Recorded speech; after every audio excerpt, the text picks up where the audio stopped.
There's been a clear division in America on the issue of abortion since Roe versus Wade and even before. But there was a consensus that when it came to abortion, that they would be allowed and legal in cases of rape, incest, and where the life of the mother is at stake, or the health of the mother is at stake.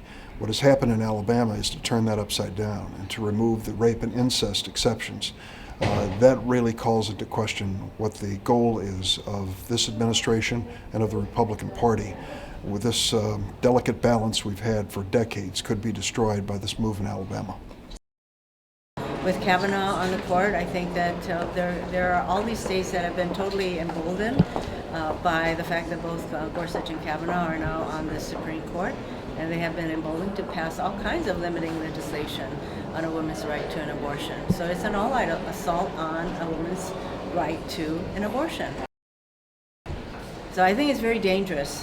What's happening is very dangerous, and it's so overt that I would like all the women and the men in this country to wake up to the fact that a woman's right to control her own body should be a constitutionally protected right. And everyone should care about that. I can tell you that the President's immigration plan will be received with skepticism. For 2 years, we've tried to work with this President on the issue of immigration, even putting together a bipartisan coalition in the Senate, and the President stopped us from taking actions. As a result of it, the immigration situation at our border is in horrible circumstances at this moment. This President has failed to respond to a clear need, legal and humanitarian. Good morning, Senator. I think it will unite Republicans, and that's a good step. We all realize you got to deal with the 11 million to get Democrats on board, but having a unified front on merit-based immigration to keep the economy humming and border security is a good place to start. So I really appreciate what the President's doing today, but it starts a negotiation, I hope.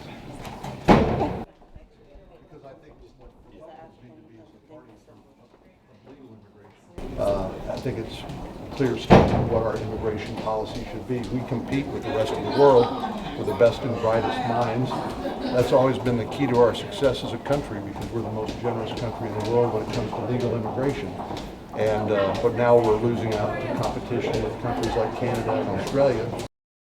I'm willing to try anything that works. This has been the most frustrating subject in my time in the Senate, but it's really important. It's really important we deal with the immediate crisis on the border, the humanitarian crisis, because it's overwhelming our capacity of the border control and our ability to manage the flow of humanity.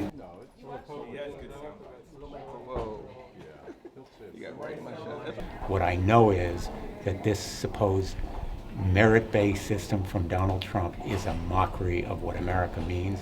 It goes to the core of our values, and it's a real look into the soul of who Donald Trump is. He, I think, fails to realize how he happens to be here in this country. It's because his grandfather came here, as did my father, without education, without speaking English, without any of those so-called merit-based qualifications that he wants to impose on asylum seekers and everyone else right now. It is despicable demagoguery designed simply to appeal to Donald Trump's base and prepare for the 2020 election. It is a political document, not a realistic reform proposal. It's designed for the Donald Trump base, not for the American people. Minor migrant, is that sort of a non-starter for Democrats?